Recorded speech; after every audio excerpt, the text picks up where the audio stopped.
Olá, tudo bem com você? Vamos recapitular mais uma lição da Escola Sabatina, lembrando que a lição dos jovens deste trimestre está estudando o tema do sábado.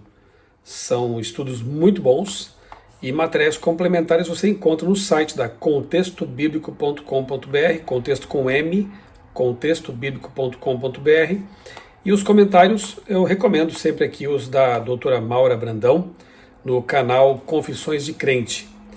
E também as perguntas interativas da lição, que são produzidas toda semana pelo pastor Natal Gardino, professor lá do IAP, nosso Instituto de Ensino, e que mantém um curso de teologia, entre outros, ali perto de Maringá. Toda semana eu coloco no meu blog esses conteúdos, além, é claro, dos meus vídeos aqui toda semana. Você já sabe, toda quinta-feira à noite eu compartilho um resumo aqui, alguns comentários meus a respeito da lição de adultos que neste trimestre está tratando do sofrimento, provados pelo fogo, os crisóis da vida. É uma lição muito prática, muito realista, porque todos nós enfrentamos lutas, dificuldades, sofrimentos, e assim será até a volta de Jesus. Quero aproveitar também para fazer uma propaganda aí mais uma vez, né, de uma série que eu vou começar em breve, possivelmente nesse fim de semana já, sobre o Grande Conflito, o livro Grande Conflito, esse best-seller de Ellen White, publicado em 74 idiomas, com mais de 150 milhões de exemplares vendidos, e essa marca vai aumentar bastante ano que vem e em 2024, porque este livro aqui vai ser o livro missionário. Os adventistas em todo o mundo vão entregar aos milhões esse livro aqui, e eu tenho certeza de que muitas pessoas serão alcançadas, como muitas já foram ao longo desses mais de um século e meio de publicação do livro, foram alcançadas pela mensagem. Então, eu convido você a ler o capítulo 1. Vamos fazer juntos, vamos começar juntos essa aventura aí. Capítulo 1, eu vou explorar, já li aqui, já reli aqui nessa nova edição, que vai ser justamente a capa aqui do livro missionário do ano que vem, do 2024. Então, já reli aqui o capítulo 1. Realmente é um livro fantástico. E eu convido você que tem um livro, que não recebeu ainda, porque ano que vem você vai, com certeza, se não tem, receber e também vai poder distribuí-lo. Então eu convido você a ler o capítulo 1 do Grande Conflito, uma saga milenar e seu final surpreendente. E aí, possivelmente no sábado à tarde, eu deverei compartilhar o vídeo em que eu faço comentários aqui sobre o primeiro capítulo, e a minha proposta aí, meu plano, é toda semana produzir um vídeo com os comentários de cada capítulo do livro Grande Conflito. A minha intenção é estimular você a ler o livro e também, ao perceber a importância de sua mensagem, no próximo ano, participar dessa campanha mundial de distribuição em massa do livro Grande Conflito. Também quero dizer para você que amanhã à noite, hoje é quinta-feira, amanhã à noite, eu disponibilizarei no meu canal às 20 horas, às 19h30, se eu não me engano, a pregação que eu fiz, a gravação da pregação que eu fiz lá em Gaspar Alto. Nós estivemos ali com um grupo, minha irmã organizou essa expedição Trilha dos Pioneiros, minha irmã que é a criadora do blog, do canal Mapa na Mão. Ela então idealizou e colocamos em prática essa primeira expedição, que foi uma bênção. Tivemos ali cerca de 20 pessoas visitando os lugares históricos do Adventismo aqui no Brasil, dos primórdios do Adventismo no Brasil. Estivemos em Florianópolis, Itajaí, Gaspar Alto, Brusque, Blumenau, e terminamos a nossa expedição fazendo uma visita ali a Pomerode, a cidade mais alemã do Brasil. Em breve eu vou disponibilizar aqui no meu canal um mini documentário, porque tudo foi registrado, filmado, fotografado, mas primeiramente eu vou então postar aqui, já está programada a postagem, para amanhã à noite, sexta-feira, o sermão que eu tive a alegria e a honra de apresentar lá na igrejinha de Gaspar Alto, a primeira igreja organizada no Brasil pelo pastor Frank Westphal. O púlpito que você verá na gravação, ele é original, é do tempo da primeira igreja que foi inaugurada, foi construída e inaugurada em 1896. A igreja em si foi organizada pelo pastor Westphal em 1895. No ano seguinte, o pastor Graf, Routrecht Graf, ele inaugura o templo de Gaspar Alto. E o púlpito, o primeiro púlpito de madeira, ainda está lá na igreja, ainda é usado, e eu tive a honra de pregar usando esse púlpito ali. Vamos ao tema dessa semana. vendo o invisível.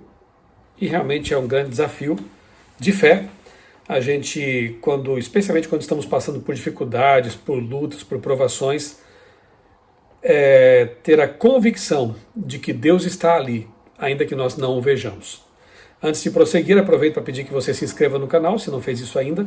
Acione o sininho para receber as notificações de novos conteúdos. E se gostar desse conteúdo aqui, curta, porque assim o YouTube entende que esse material tem relevância. Então fica aí o meu pedido, meu convite.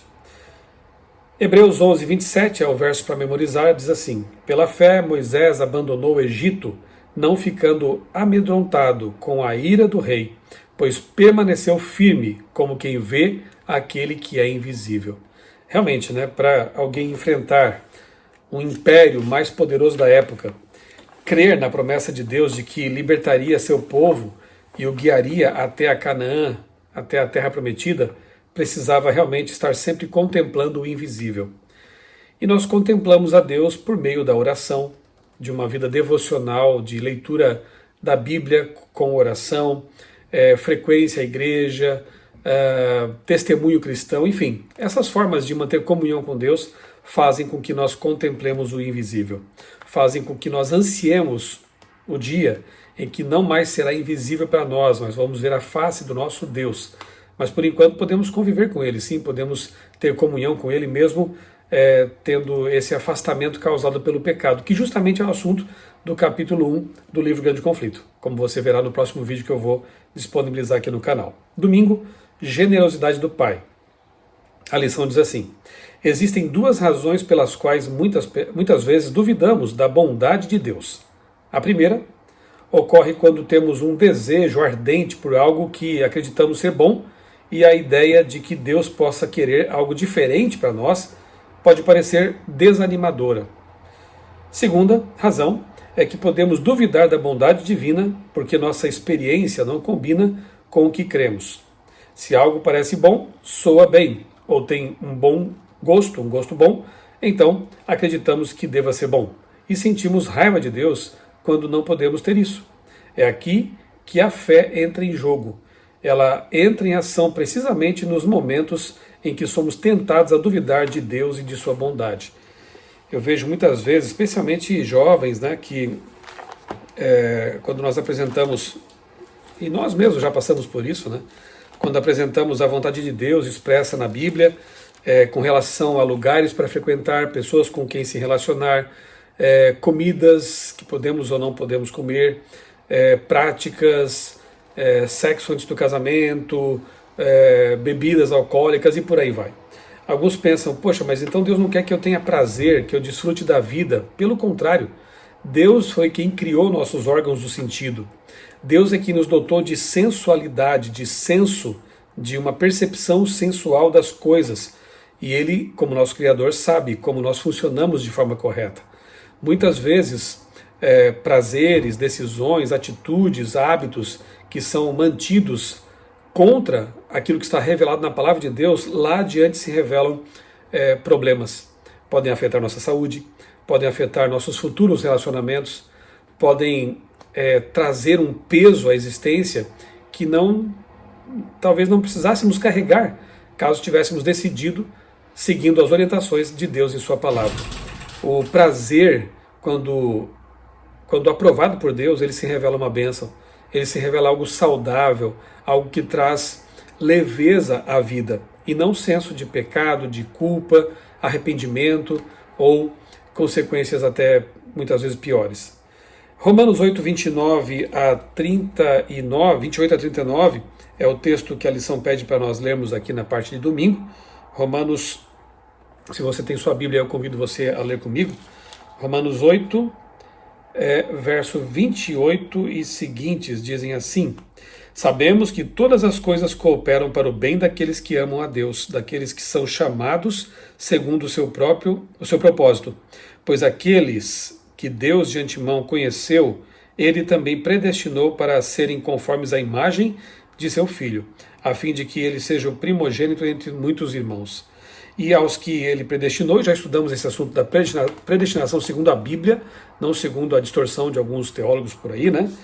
Aqueles a quem ele também predestinou para serem conformes à imagem de seu Filho, a fim de que ele seja o primogênito entre os muitos irmãos. E aos que predestinou, a esses também chamou. E aos que chamou, a esses também justificou. E aos que justificou, a esses também glorificou. Que diremos então, à vista de todas essas coisas? Se Deus é por nós, quem será contra nós? Aquele que não poupou o seu próprio Filho, mas por todos nós o entregou, será que não nos dará graciosamente com ele todas as coisas? Quem intentará acusação contra os eleitos de Deus? E é Deus quem os justifica. Quem os condenará? É Cristo Jesus quem morreu, ou melhor, quem ressuscitou, o qual está à direita de Deus e também intercede por nós. Quem nos separará do amor de Cristo? Texto tão bonito, né? Será a tribulação, ou a angústia, ou a perseguição, ou a fome, ou a nudez, ou o perigo, ou a espada? Como está escrito, por amor de ti, somos entregues à morte continuamente, fomos considerados como ovelhas para o matadouro. Em todas essas coisas, porém, somos mais do que vencedores, por meio daquele que nos amou. Porque eu estou bem certo de que nem a morte, nem a vida, nem os anjos, nem os principados, nem as coisas do presente, nem do porvir, nem os poderes, nem a altura, nem a profundidade, nem qualquer outra coisa poderá nos separar do amor de Deus que está em Cristo Jesus, nosso Senhor. Uma das muitas pérolas inspiradas do apóstolo Paulo. A lição de domingo fala da generosidade do Pai, ou seja, aquele que entregou Jesus para morrer por nós, será que nos privaria de coisas que são para o nosso bem? Deus, o céu, deu tudo o que tinha de mais precioso, Jesus. Então você acha que Deus não nos daria também coisas que nos trazem alegria, nos trazem contentamento, nos trazem prazer, felicidade? Lógico que não. Deus, ele prova em sua palavra e por sua atitude de autodoação que ele está disposto a nos fazer felizes. Mas neste mundo de pecado, nem tudo que parece trazer felicidade traz de fato felicidade. Somente aquilo que está de acordo com a palavra e com a vontade de Deus. Isso traz a verdadeira felicidade. Isso significa que a verdade da generosidade de Deus para conosco, vista na morte de Cristo, deve ter um impacto mais forte em nosso pensamento do que todas as dúvidas que o crisol possa gerar em nós. Então, quando você duvidar do amor e da generosidade de Deus, pense no que ele fez por nós, pela humanidade. Pense no Deus que deixou as cortes celestiais, que se fez ser humano, viveu as agruras deste mundo de pecado e finalmente morreu na cruz para nos salvar. E aí a dúvida quanto à bondade de Deus e à sua generosidade, com certeza vai se dissipar. Segunda-feira, em nome de Jesus, e o texto para nossa leitura é João capítulo 14, capítulo bem conhecido, né? Vale a pena a gente aqui recordar. João 14, de 1 a 14, diz assim, a promessa maravilhosa de Jesus é que começa esse trecho aqui, né?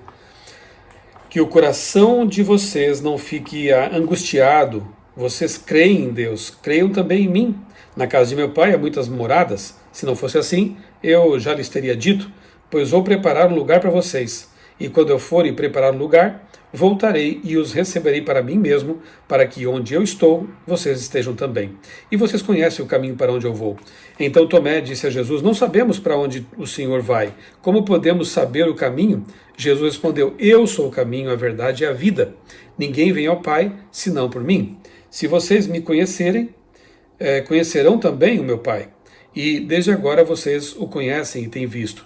Filipe disse a Jesus, Senhor, mostra-nos o Pai, e isso nos basta. Jesus respondeu, há tanto tempo estou com vocês, Filipe, e você ainda não me conhece? Quem vê a mim, vê o Pai. Como é que você diz, mostre-nos o Pai? Você não crê que eu e o Pai, que eu estou no Pai e o Pai está em mim? As palavras que eu vos digo, não as digo por mim mesmo, mas o Pai que permanece em mim faz as suas obras. Creiam que eu estou no Pai e que o Pai está em mim. Creiam, ao menos por causa das mesmas obras. Em verdade lhes digo que aquele que crê em mim fará também as obras que eu faço e outras maiores fará, porque eu vou para junto de meu Pai. E tudo o que vocês pedirem em meu nome, isso farei, a fim de que o Pai seja glorificado no Filho. Se me pedirem alguma coisa em meu nome, eu o farei. O texto da lição de segunda-feira nos fala de confiança, confiança no Deus que fez a promessa, no Cristo que disse que vai voltar, que nos ama, que é o caminho, que é a verdade. Depois de dizer tudo isso, ele diz assim: peçam em meu nome e eu farei. Veja que essa ordem de Cristo ela envolve um ato de tremenda confiança. Senhor, eu quero tal coisa, mas eu entrego minha vontade para ti. Que seja feita a tua vontade. Que seja tudo feito em nome de Jesus. Por isso que nós oramos e terminamos a oração dizendo sempre, em nome de Jesus, amém. E oramos, né, o Pai Nosso que diz, seja feita a tua vontade assim na terra como no céu. Se nós entendemos que ao rendermos nossa vontade a Deus e confiarmos em sua soberania, em sua onipotência, mesmo que nós tenhamos negado um pedido, com certeza aquilo que Deus oferece é muito melhor. Às vezes, quando oramos em nome de Jesus, abrimos os olhos e esperamos que tudo seja diferente ao nosso redor, mas tudo parece igual, muitas vezes, né? No entanto, embora o poder de Deus possa vir com efeito dramático, como aconteceu quando Jesus acalmou a tempestade, também pode vir no silêncio, despercebido, como quando o poder divino sustentou Jesus no Getsêmani. Talvez não aconteça algo dramático de repente, mas isso não significa que Deus não esteja trabalhando por nós. Inclusive a lição traz aqui, acho que na parte de quinta-feira, se eu não me engano, quinta-feira, né? A história de Esther, o livro de Esther. Deus não aparece no livro, você não vê nem menção ao nome de Deus no livro de Esther. No entanto, quando você lê o livro, você percebe que ele age o tempo todo nos bastidores. Mesmo quando Deus não está visivelmente ali. Por isso que a lição fala de contemplar o invisível. Mesmo quando Deus não se mostra clara e explicitamente, ele está agindo para o bem daqueles que o amam. Terça-feira, o poder da ressurreição. Efésios 1, versos 18 a 23. De novo, convido você a ler comigo esse texto. Efésios, capítulo 1, versos 18 a 23. A lição focaliza a ressurreição. Note que já falamos sobre a morte de Jesus, como evidência de seu amor e desprendimento e interesse por nós. E agora, na lição de terça-feira, nós vemos a ênfase aqui na questão da ressurreição. Efésios capítulo 1, 18 a 23 diz assim: peço que ele ilumine os olhos do coração de vocês, para que saibam qual é a esperança da vocação de vocês, qual é a riqueza da glória da sua herança nos santos, e qual é a suprema grandeza do seu poder sobre nós, os que cremos segundo a eficácia da força do seu poder. Ele exerceu esse poder em Cristo, ressuscitando-o dentre os mortos e fazendo-o sentar à sua direita, nas regiões celestiais, acima de todo principado, potestade, poder, domínio e de todo o nome que se possa mencionar. Não só no presente século, mas também no vindouro, e sujeitou todas as coisas debaixo dos seus pés, dos pés de Cristo, e para ser o cabeça sobre todas as coisas o deu à igreja, a qual é o seu corpo, a plenitude daquele que a tudo enche em todas as coisas. Note que aqui a ressurreição é apontada como motivo de glorificação, exaltação do nome de Cristo acima de todo nome. E a lição diz que Paulo orava para que os efésios entendessem alguns conceitos que só podem ser entendidos corretamente com a ajuda divina. Primeiro, existe esperança de transformação e um futuro eterno para o qual Jesus nos chama. 2. Há um poder que foi manifestado em nosso favor.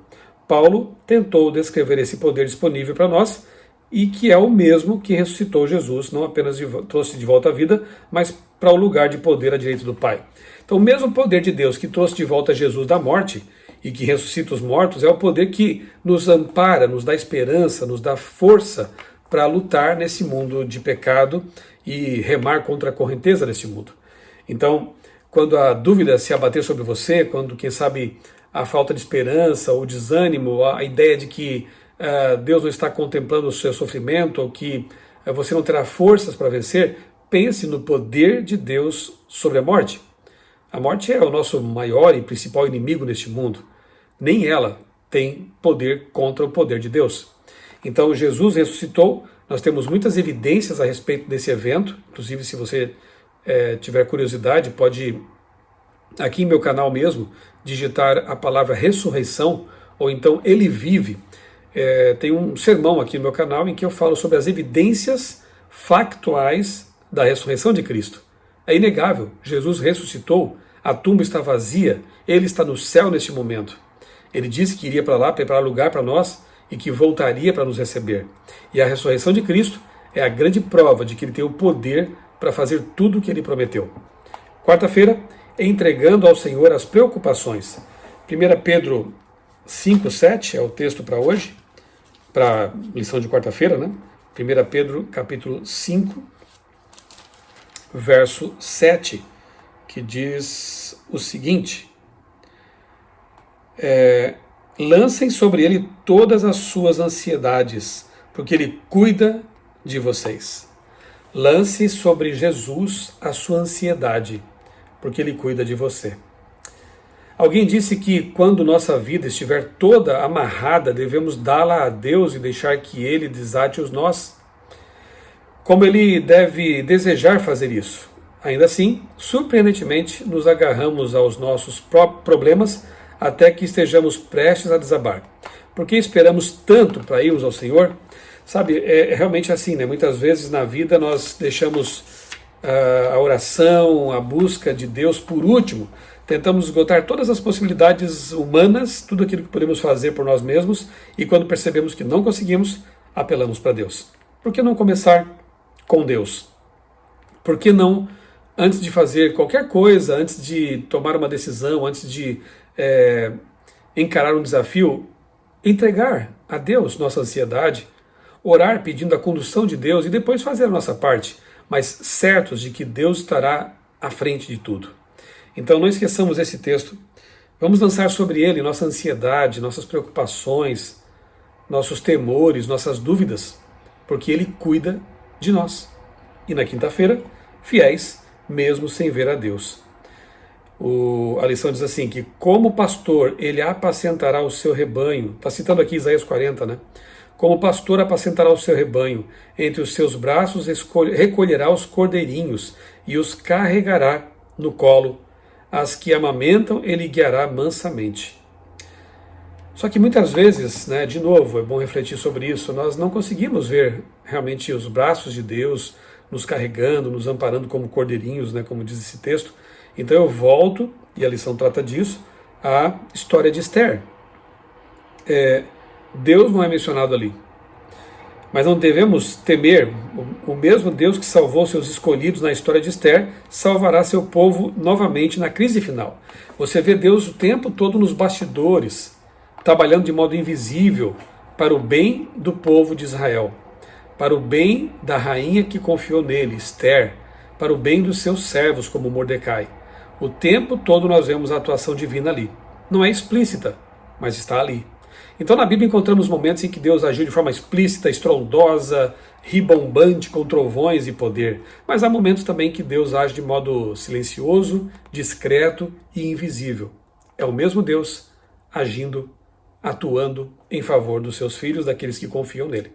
Então, independentemente de você estar vendo grandes mostras do poder divino ou não, saiba que Deus age o tempo todo para o bem daqueles que o amam. Muitas vezes nos bastidores, mas Ele está lá. Confiemos. Mais cedo ou mais tarde, as respostas que nós desejamos virão. Mais cedo ou mais tarde, o milagre pelo qual nós temos orado acontecerá, talvez não como nós esperamos, mas acontecerá da forma como Deus sabe que é melhor. Confiemos nele. Tenhamos a certeza de que Deus cuida de nós e de que aquilo que Ele pede de nós sempre será para o nosso bem, sobretudo para o nosso bem eterno. Vamos orar? Amado Deus, bondoso Pai, muito obrigado, Senhor, por mais essa lição, que nos faz pensar na confiança que devemos ter em Ti, quer nos momentos visíveis, quando Tua atuação é clara, evidente, explícita, ou também naqueles momentos em que a Tua atuação é discreta, lá nos bastidores. Ajuda-nos, Pai, a confiar em Ti em todos os momentos.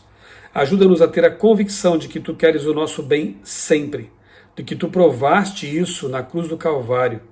Nós oramos, Senhor, Te pedindo tudo isso e agradecidos em nome do Senhor Jesus. Amém. Um grande abraço para você, Que Deus abençoe grandemente a sua vida e também a sua família.